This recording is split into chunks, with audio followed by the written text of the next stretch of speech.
questions. So I'm sure, Rafael, you have the right of one question. That's tough. There are two speakers and I have one for each. Let's start with Bruno, because otherwise people will forget that he spoke before and they will only ask questions to Marco. Bruno, you presented something that looks like a real trading strategy.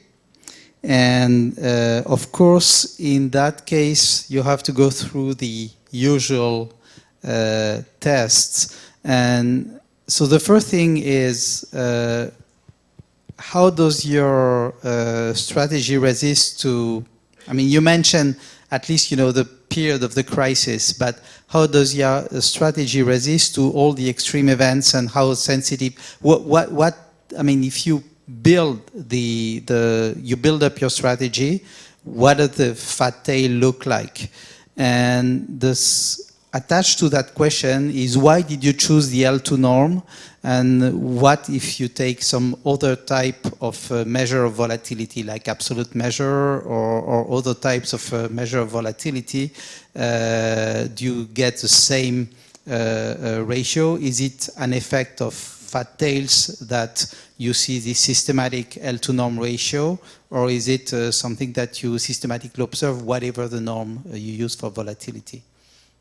Okay, so first part of the question, so I guess you're referring to the daily against weekly trade, yeah? Yeah. Whether it's working or not, yeah. So actually, so as I showed, it needs... Your mic doesn't work. Yeah, you hear me? Yeah. Yeah, so obviously it needs to be systematized, but I think it does make sense, actually, that the strategy works better during times of high volatility. I mean, when you have proper tools to test, to do the back testing, you can see more than with bad ones, and it's not, but it's not sufficient. It's not because it works better during crisis or high volatility period on that simple that you have a convincing argument for it to persist in the future. Actually, I feel quite confident in this case because you have extra explanations for it based actually on behavioral economics, which is that in times of crisis, it seems that everybody gets very nervous and has a tendency to overreact and to amplify actually the different moves before it sort of settles back again to more reasonable levels. So I think it's probably something that will persist in the future, this association between a high volatility and the high profit. For the second question, I've not looked at yet kind of deviation-based, for instance, or L1 measures. Basically, I've just stuck to the classical stochastic calculus approach of essentially quadratic variation as a measurement of volatility. And yeah, you're right. So you have different ways to measure it, but I've stuck to the L2 norm. Yeah. Another question? Well, I actually have a question for Marco. Since you touched the random matrix world, and this is an extremely rich world, of course, for mathematics, yes, but not only for mathematics as you showed. The question I have for you, Marco, is what kind of distributions can you put there that are not normal? I mean, there's a man called Jean-Philippe Bouchot, who's essentially the equivalent to Richelieu now. And this is a character which is an extremely intelligent person. Probably one of the most intelligent physicists that I know, always was. And he discovered this with his group in 2000.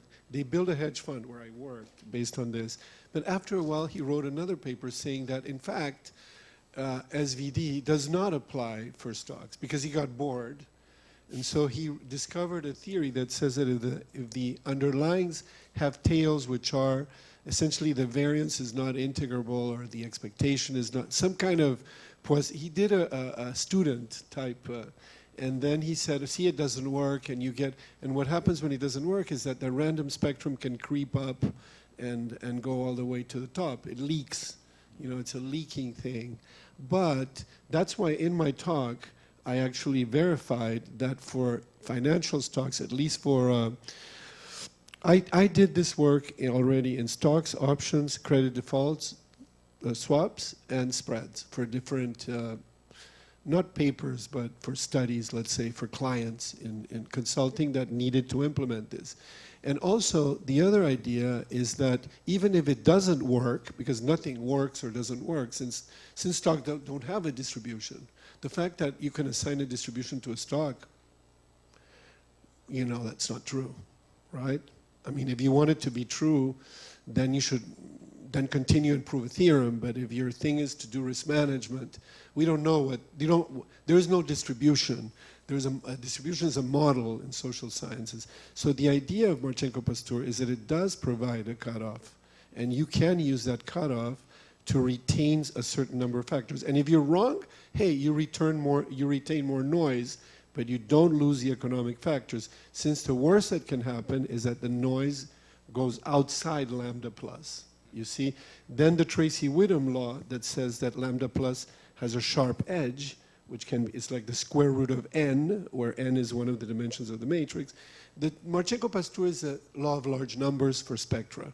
If you really think about probability, what can you do with probability? You have a vector of independent random variables, you compute the average. Then it goes to the average. It's called the law of large numbers. Once you do that, you say, what else can I do? I divide by the square root of n, and I take away the average, and it goes to a Gaussian. It's called the central limit theorem. What else can I do? Nothing. However, if you have a matrix, then you can take the matrix and compute spectra, because the matrix has other invariants, and there you get into other law of large numbers. Marchenko-Pastur is a law of large numbers for random matrices, and Tracy-Whittem is a central limit theorem. So the question is, when does it fail? When the central limit theorem fails. Does the central limit theorem fail for stocks? Good question. So, in the interest of time, and since Ton fils fait ça. Your son does that, and what does your son say? Do you ask? No, I can ask No, him, but he has been a big proponent of random matrices. So yes, in finance, you might have more noise than you want, but it's still a good approach. That's what I think. But I think that maybe we can correct, introduce some correction on the... Yeah, but Yeah, the that way was I actually work what is I was like leading this. to. You have to do this in 3 months or else, and you have to do all the tests. So the correction is a correction. What we want to do is not to make people do bad things, because this is a good thing.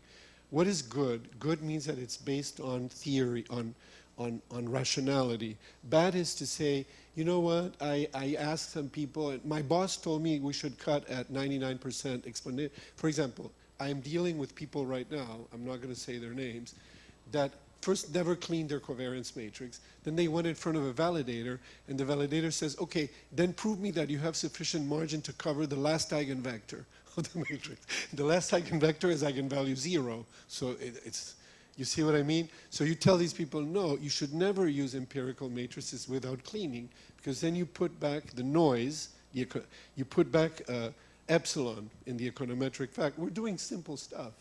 All we need to do, then your correction, much better. Is your correction going to raise the spectrum or lower the spectrum? At the end, I'll use it. If you have a correction, I'll use it. My job is to take smart stuff and to do smart risk systems. That's because I like that. I like to be the person that applies theory to practice. I think that it's beautiful. When it works, it's beautiful. Just a final comment. Yeah, about having something practical, I think that actually, yeah, Marco, something very important is to remove the effect of earnings. When you have earnings, it's creating burst in the volatility, and actually it is happening at different times for different stocks. So I think it's creating a lot of noise. If you remove this, I think that with 55 eigenvectors, yeah, you would explain much more than what you currently have. That is a great observation, and he's probably right, except that if you trade all the tape, there's an earnings every day. And so if you're, so I need, you know, as long as there's enough noise so that people don't go belly up, I like that system. I don't like systems that are too, like people that are sending emails to other people saying, hey, I have a better VAR because now we can pass the Fed test and that sort of things. That's not what I do. I do the opposite. If there's more noise, then we'll take care of it later. I think that the tendency of certain financial institutions, I don't work in a financial institution, is to actually game the margin, to game. Why are mathematicians good? Because mathematicians prevent people from gaming the margin. Because you just ask him a question, oh, really, earnings are not important? So what if you have earnings? And the guy says, well, if I have earnings, I look it up. Where do you look it up? Well, I have a monkey over there that looks up earnings and puts them in you have an earnings charge. Okay, show me how the earnings charge work. Well, we don't have it yet. Okay, so when you have it, we'll talk. For the time being, eat the 100 eigenvectors. Okay? Okay. That's how I work. I'd like to, in the interest of time, we... Estou interessado em perguntar. Aliás, eu quero dizer uma coisa. Se alguém quer me perguntar alguma coisa, se é um cara legal, pode perguntar que eu não vou morder vocês ou nada, tá? Pode perguntar em privado, público, o que você quiser. Pode perguntar em português também. Em português, em francês, em espanhol, Pergunta em portunhol. português e ele fala para todo mundo em inglês.